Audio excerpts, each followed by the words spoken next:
Hello friends. In last video we had covered the first half part of the this lesson gravitation. So in this video we will cover the second half part. So we will start now. Earth's gravitational acceleration. The earth exerts gravitational force on objects near it. तो अर्थ के आजू बाजू में जितने भी objects होते हैं तो उन पर ये ग्रेविटेशनल फोर्स लगाती है. According to Newton's second law of motion, a force acting on a body results in its acceleration. So, according to Newton's second law, in last video we had seen that first law is related to your inertia, okay, and second law is related to momentum. So, according to second law of motion, a force acting on body results in its acceleration. तो इसकी वजह से क्या होता है कि body में acceleration लगता है. So thus the gravitational force due to the earth on the body results in its acceleration. तो that's why gravitational force due to earth, okay. So इससे भी बॉडी में acceleration आता है. This is called acceleration due to gravity and is denoted by g. तो इसे acceleration due to gravity बोला जाता है. Acceleration is a vector. Now vector is a type of quantity, okay. So total two quantities are there, vector and scalar. So vector quantity means what कि magnitude के साथ साथ उसकी जो direction है तो वो भी कंसिडर की जाती है, तो उससे बोलते हैं vector quantity. And scalar in that only magnitude is considered, not its direction, okay. So acceleration is vector. As the gravitational force on any object due to the earth is directed towards the center of the earth, the direction of acceleration due to gravity is also directed towards the center of the earth, that is vertically downwards. तो क्या है कि जो gravitational force होता है, so it directs towards the center of the earth. उस जो ये जो force होता है वो अर्थ की सेंटर की ओर डायरेक्ट होता है, ओके. तो सेम उसी तरह ये जो एक्सेलरेशन ड्यू टू ग्रेविटी है तो वो भी सेंटर की ओर ही चला जाता है, okay. So that is vertically downwards. Now think about it. What would happen if there were no gravity? If there were no gravity then everything will start floating. सब कुछ तैरने लगेगा. What would happen if the value of g was twice as large? अगर g twice हो गया तो क्या होगा? force and your g means small g means your acceleration due to gravity, they both will also be twice. Now value of g on the surface of the earth. We can calculate the value of g by using Newton's universal law of gravitation for an object of mass m studied at a distance r from the center of the earth. तो हम ये g की value जो है वो calculate कर सकते हैं by using Newton's universal law of gravitation, okay. So the law of gravitation gives F is equal to gmm upon r square. We have seen it previously. So capital M is the mass of the earth. And another formula, F is equal to m into g. Okay, m a की बजाय m g लिखा है हमने क्योंकि acceleration is here acceleration due to gravity, okay. So F is equal to m g. So in this equation 3 and 4 their LHS, left hand side is equal F F, so their right hand sides are also equal. So mg is equal to gmm upon r square. Now see here, small m is common in both sides, okay. mg and gmm upon r square, small m is common, so that's why we can cancel small m. So the equation becomes g is equal to gm upon r square. Now if the object is situated on the surface of the earth, r is equal to radius of the earth. Thus the value of g on the surface of the earth is, अभी क्या है, ये जो हमारा object है वो earth surface पे होगा तो small r is equal to r, that is radius of the earth, okay. So जो हमारी g की वैल्यू होगी वो क्या होगी? gm upon r square. अब यहाँ पे capital M and capital R is the mass and radius of the earth. So उसकी वैल्यूज़ हमें पता है व्हाट कि जो कैपिटल M होगा मास तो वो होगा 6 × 10⁻24 and small m capital R radius will be 6.4 × 10⁻6, okay. तो if we put up this values then we get the value of g as 9.77 × metre per second square. So this acceleration depends only on the mass m and radius r of the earth. So the acceleration due to gravity at given point on the earth is same for all objects, okay. तो किसी भी point पे अगर हमें किसी भी object की ये वैल्यू अगर दी, ओके, तो इट विल बी सेम. जी की जो वैल्यू होगी वो सेम होगी. It does not depend on the properties of the object. अगर तुमने वहाँ पे कुछ भी रखा, मतलब लाइटर ऑब्जेक्ट हो, हेवियर ऑब्जेक्ट हो, ओके, कुछ भी डेंसिटी का, तो g की वैल्यू जो है तो it will B same, it will be constant for any type of object. Now next is, what would be the value of g on the surface of the earth if its mass was twice as large and its radius half of what it is now. अगर क्या है, mass is twice, अभी check this formula, g is अभी क्या है, it directly proportional to m, okay, and inversely proportional to the square. Now check this formula of g. M means mass of the earth is directly proportional and your radius is inversely proportional to g. Okay, so when m is doubled, then g will also get doubled. Okay, and if r square means r is half of the radius. Okay, if half of the radius means 1/2 आएगा, और 1/2 का square means 1/4, लेकिन ये जो r है तो ये है inversely proportional, means if we reduce the value of r 4 times, then g will increase 4 times. okay, तो अभी क्या है, जो हमारा m है it is twice and radius is reduced 4 times. okay, तो ये जो 4 टाइम रिडक्शन होगा तो वो न्यूमरेटर जाके 4 टाइम्स मल्टीप्लाई होगा, so it will be 4 into 2, so g will increase 8 times. okay, so value of g will be 8 times more. Now next is variation in value of g. So change along the surface of the earth. Will the value of g be same everywhere on the surface of the earth? ये जो g की value है तो ये earth surface पे सभी और एक ही मतलब सेम होगी क्या? The answer is no, नहीं होगी. The reason is that the shape of the earth is not exactly spherical, and so the distance of a point on the surface of the earth from its center differs somewhat from place to place. तो ये हमारा जो earth का shape है तो it is not exactly spherical. Okay, so that's why the ये जो हमारी वैल्यू है जी की तो it will be different. Okay, हर एक जगह पे उसकी वैल्यू वो डिफरेंट होगी. So due to its rotation the earth bulges at the equator and flatters at the pole. जो अर्थ का रोटेशन है तो उसकी वजह से इक्वेटर की और वो बल्जेस, ओके, मीन्स वो फुगी हुई है इक्वेटर पे, और पोल्स पे वो फ्लैट हुई है थोड़ी सी. So its radius is largest at equator and smallest at the poles. उसकी जो रेडियस है वो इक्वेटर पे लार्जेस्ट है एंड पोल्स पे स्मॉलेस्ट है. The value of g is thus highest, that is 9.832 meter per second square at the poles and decreases slowly with decreasing latitude. It is lowest 9.78 meter per second square at the equator. Okay, तो जैसे ही हम poles की ओर जाते हैं तो g की value minimise होती जाती है एंड इक्वेटर पे वो मिनिमम होती है, लोएस्ट होती है 9.78. अभी change with height. As we go above the Earth's surface, the value of r in equation 5 increases and the value of g decreases. अभी इक्वेशन 5 देखो क्या है, g is equal to g m upon r square. So जैसे हम earth surface के above जाते हैं, ऊपर जाते हैं, तो जो हमारा r होगा वो इंक्रीज होगा. ओके, और दैट्स वाई जो g की वैल्यू होगी वो डिक्रीज होगी. Why? Because they are inversely proportional. So however the decrease is rather small for heights which are smaller in comparison to the earth's radius. लेकिन smaller height होगी तो वो तो अर्थ के रेडियस के कंपेरेटिवली वो तो बहुत ही ज़्यादा छोटा हो जाएगा.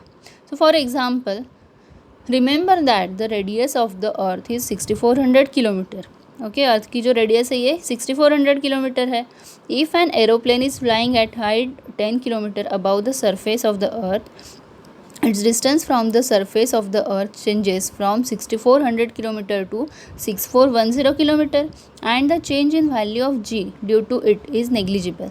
So क्या है, अभी फॉर एग्जांपल अगर हमने एरोप्लेन देखा तो अगर वो फॉर सपोज़ कि 10 किलोमीटर हाइट से बढ़ रहा है, ओके, सो उसकी जो हाइट होगी तो वो हमारी जो आर की हाइट, आर की ये है रेडियस जो है अर्थ की, तो ये है 6400 किलोमीटर.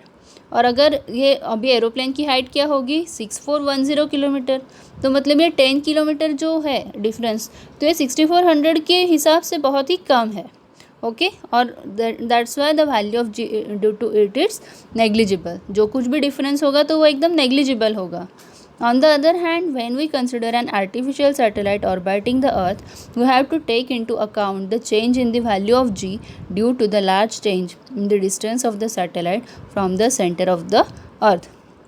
तो दूसरी ओर अगर हमने आर्टिफिशियल सैटेलाइट्स जो कि अर्थ की ओर ऑर्बिट करते हैं तो उनका अगर एग्जांपल लिया हमने तो क्या है, we have take to into account the change in the value of G. Okay, G की जो वैल्यू चेंज होगी तो वो हमें देखनी पड़ेगी. वाई? बिकॉज कि ये जो और सैटेलाइट्स होते हैं तो उनकी जो हाइट होती है तो वो बहुत ही ज़्यादा होती है. Okay, so some typical heights and the values of g at this heights are given in the following table. तो ये टेबल में हमें दी गई है वैल्यूज़. देखो, place, height and g is given. Surface of the earth average, so it is 0, so there 9.8. Mount Everest 8.8 kilometer, so its value will be 9.8 meter per second square. Then maximum height reached by man-made balloon, तो वहाँ पे क्या होगी height 36.6, so 9.77. Then height of typical water satellite, so it is 400 kilometer, weather satellite sorry, so it is 400 kilometer. Okay, and g will be 8.7. Height of communication satellite is 35,700, so it will be 0.225. Now change with depth. The value of g also changes if we go inside the earth. अगर हम g inside earth जाएंगे so g will again change. The value of r in equation 5 decreases and one would think that the value of g should increase as per the formula. अभी हमारा formula क्या है, equation 5. Okay, so g m upon r square. तो again r is inversely proportional to g. तो क्या होगा, अब हम ऐसा सोचेंगे कि जैसे हम r हमारा छोटा होगा, कम होगा, तो हमारा g बढ़ेगा. But it is not so. However, the part of the earth which contributes towards the gravitational force felt by the object also decreases. लेकिन अगर हम अर्थ के नीचे जाएंगे, ओके, अर्थ सेंटर की ओर जाएंगे, then our g will also be decreased, which means that the value of m to be used in equation 5 also decreases. हमारा जो मास होगा इक्वेशन 5 में, ओके, जो कि न्यूमरेटर में है, तो वो भी डिक्रीज होगा. Okay, so that's why g की जो वैल्यू है वो डिक्रीज होगी. As a combined result of change in r and m, the value of g decreases as we go deep inside the earth. So that's why हमारी जो जी की value है वो डिक्रीज होगी अगर हम डीप इनसाइड द अर्थ गए तो. Now think about it. Will the direction of gravitational force change as we go inside the earth. So क्या अगर वो चेंज हो सकती है क्या, ग्रेविटेशनल फोर्स की डायरेक्शन चेंज होगी क्या अगर हम अर्थ के इनसाइड गए तो. So no, the direction of the gravitational force it always acts towards the centre. Okay, so it won't change. What will be the value of g at the centre of the earth. So it will B 0. Every planet and satellite has different mass and radius. Hence, according to equation 6, the value of g on their surfaces are different. तो हर एक planet के लिए mass और radius जो है वो different होता है. तो according to sixth equation के हिसाब से the value of g जो है तो उसकी जो mass and radius के हिसाब से वो अलग होगा. On the moon, it is 1/6 of the value on the earth. Moon पे जो जी की वैल्यू होगी तो वो अर्थ से 1/6 होगी. As a result, using the same amount of force we can jump 6 times higher on the moon as compare to that on the earth. तो अगर हम अर्थ पे जंप करने के बाद जितना हम उछलेंगे तो उससे 6 times हायर हम मून पे उछलेंगे. Okay, now next is mass and weight. So mass is the amount of matter present in the object. Okay, मतलब कि ऑब्जेक्ट में कितना मैटर है तो उसे बोलते हैं mass. The SI unit of mass is kg. Mass का एसआई यूनिट है kg. Mass is a scalar quantity. अभी हमने थोड़ी देर पहले देखा था scalar and vector. So here only magnitude is considered and not direction. Okay, so mass is a scalar quantity. Its value is same everywhere. कहीं भी जाओ उसकी वैल्यू सेम ही होगी. Its value does not change even when we go to another planet. हम किसी दूसरे planet पे गए तो भी मास जो है वो सेम ही होगा. According to Newton's first law, it is the measure of inertia of an object. Higher the mass, higher is the inertia. ये जो मास होता है तो ये इनर्शिया का मेजर होता है. Okay, and higher the mass higher the inertia.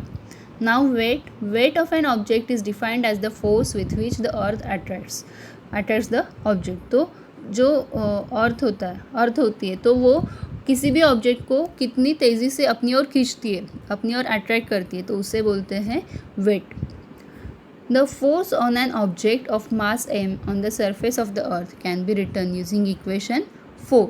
Okay, तो इक्वेशन 4 क्या है अभी हमारा कि F is equal to mg. Okay, so यही फॉर्मूला यूज़ करके हम वेट लिखेंगे. So where g is equal to gm upon r square. So weight being a force, its SI unit is newton. Weight अभी force है तो उसका SI unit newton होगा. Also the weight being a force, the weight being a force is a vector quantity and its direction is towards the center of the earth. So मास क्या है, scalar quantity, और जो wait है वो है vector quantity. Okay, और इसका जो डायरेक्शन है तो it is towards the centre of the earth. As the value of g is not same everywhere, the weight of an object changes from place to place, though its mass is constant everywhere. अभी क्या है कि हमने अभी देखा कि g की value ये अर्थ सरफेस पे इट इज़ डिफरेंट. ओके, हर एक जगह पे g की वैल्यू अलग होती है. सो अभी ये जो हमारा वेट है तो वो भी उसके हिसाब से चेंज होगा. Why? Because in formula it is m into g. Okay, mass is constant but g is varying, so that's why your weight will also get varied. Now colloquially we use weight for both mass and weight and measure the weight in kilograms, which is the unit of mass. Colloquially means generally. अभी हम जैसे general language में क्या करते हैं, हम wait count करते हैं. हम बोलते हैं कि मुझे मास काउंट करना है, फिर मेरा मास इतना है. नहीं, हम क्या बोलते हैं, weight. Okay, and measure the weight in kilograms which is unit of mass. तो हम ये केजीज में ही मेजर करते हैं, हम न्यूटन में नहीं बताते वेट. हम एक्चुअल में मास कैलकुलेट करते हैं, लेकिन बोलते वक्त हम वेट बोलते हैं उसे. But in scientific language, when we say that Raju's weight is 75 kg, we are talking about Raju's mass. लेकिन हम अभी ये साइंटिफिक लैंग्वेज में हम जब वेट बोलते हैं तो वो वेट नहीं, रियल में वो मास होता है. So what we mean is that Raju's weight is equal to the gravitational force on 75 kg mass. तो जब हम बोलते हैं कि राजू का वेट, तो मतलब क्या होता है कि Raju's weight is equal to the gravitational force. Okay, 75 kg के मास पे कितना ग्रेविटेशनल फोर्स होगा, तो वो होगा राजू का wait.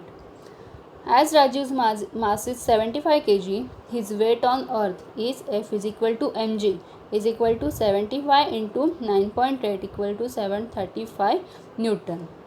Okay, so the weight of 1 kg mass is equal to 1 into 9.8 equal to 9.8 Newton. मतलब जो भी हमारा मास होगा तो उसे हमने अगर 9.8 किया तो तुम्हें मिल जाएगा वेट. और weighing machine tell us the mass, the two scale balances in shop compare two weights, that is two masses. तो हमारी जो weighing machine होती है तो वो हमें एक्चुअल में मास बताती है. ओके, और जो हमारा किसी भी शॉप में जो बैलेंस होता है, टू स्केल बैलेंस. ओके, तो उससे वो जो है वो भी टू मासेस को कंपेयर करता है. Now next, will your weight remain constant as you go above the surface of the earth. So what happens, so when we go above the surface of the earth, our g changes. So if g changes then our weight will also get change. So it won't remain constant, it will change. Suppose you are standing on a tall ladder. If your distance from the center of the earth is 2r, what will be your weight? अगर तुम्हारा जो distance है तो वो 2r है. Okay, so it will B 4 times less. Why? Because it is inversely proportional to the square of the distance. Okay, तो 2r है तो it will be 4 2r का your square. Okay, so it will be 4r square, means it will be 4 times less. अभी next है problem तो जैसे कि मैंने फर्स्ट वीडियो में भी बोला था कि टोटल 3 वीडियोस होंगे और जो थर्ड वीडियो होगा तो उसमें मैं प्रॉब्लम्स और डेरिवेशंस लूँगी. ओके, सो ये जो प्रॉब्लम है तो I will take it in next video. Now we will see about gravitational waves. So waves are created on the surface of water when we drop a stone into it. हम अगर पानी में stone फेंकते हैं तो वहाँ पे waves आती है. Similarly, you must have seen waves generated on a string when both its ends are held in hand and it is shaken. So अगर आपने स्ट्रिंग के दोनों एंड को हाथ में रखा, ओके, और वो शेक किया तो वहाँ पे भी आपको स्ट्रिंग में भी आपको वेव्स मिलेंगी. Light is also type of wave called the electromagnetic wave. ये जो हमारा लाइट होता है तो उससे वे भी एक इलेक्ट्रोमैग्नेटिक वेव ही होता है. Gamma rays, X rays, ultraviolet rays, infrared rays, microwaves and radio waves are all different types of electromagnetic waves. So electromagnetic waves के ये सारे टाइप्स हैं. Then astronomical objects emit these waves and we receive them using our instruments. तो ये जो कुछ भी astronomical objects होते हैं, ओके, तो ये सब ये वेव्स जो है वो ये करते हैं and we receive them. Okay, तो कुछ अलग से इंस्ट्रूमेंट लेके और हम ये जो वेव्स होती है तो उन्हें हम रिसीव करते हैं. All our knowledge about the universe has been obtained through this waves. तो हमें ये जो वेव्स होती है, ओके, तो इन वेव्स की वजह से ही हमें अभी तक यूनिवर्स का जितना भी नॉलेज हुआ है तो ये सब इन वेव्स की वजह से ही मिला है. Gravitational waves are a very different type of waves. They have been called the waves on the fabric of space-time. So ये जो gravitational waves है वो बहुत ही different type की होती है और ये जो waves है तो ये एक space time का एक fabric होता है. ओके, मतलब कि space and time. तो इस fabric पे ये जो waves है वो हमें दिखाई देती है. Einstein predicted there existence in 1916. तो आइंस्टाइन ने इसका जो एग्जिस्टेंस है वो 1916 में ही प्रेडिक्ट किया था. These waves are very weak and it is very difficult to detect them. तो ये जो वेव्स होती है वो बहुत ही वीक होती है और इन्हें डिटेक्ट करना भी बहुत डिफ़िकल्ट होता है. Scientist have constructed extremely sensitive instruments to detect the gravitational waves emitted by astronomical sources. तो साइंटिस्ट ने क्या किया है तो कुछ ये किए हैं एक्सपेरिमेंट्स किए हैं. Okay, scientist have constructed extremely sensitive और कुछ इंस्ट्रूमेंट्स जो है वो उन्होंने कंस्ट्रक्ट किए हैं to detect the gravitational waves को डिटेक्ट करने के लिए. ओके, जो कि एस्ट्रोनॉमिकल सोर्सेज जो है वो एमिट करते हैं तो उन वेव्स को डिटेक्ट करने के लिए जो हमारे साइंटिस्ट हैं तो उन्होंने बहुत ही सेंसिटिव इंस्ट्रूमेंट्स कंस्ट्रक्ट किए हैं. Among this LIGO means laser interferometric gravitational wave observatory. Okay, तो LIGO का ये फुल फॉर्म है laser interferometric gravitational wave observatory is the prominent one. Okay, तो ये इम्पॉर्टेंट है.